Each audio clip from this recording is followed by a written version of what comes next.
Kabagado kayo. Iikot kasi sila, yung taga-post. Hindi naman siguro.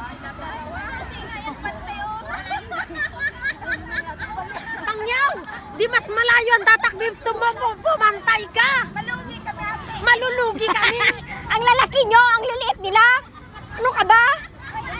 Ang tatangkad nyo, ang liliit.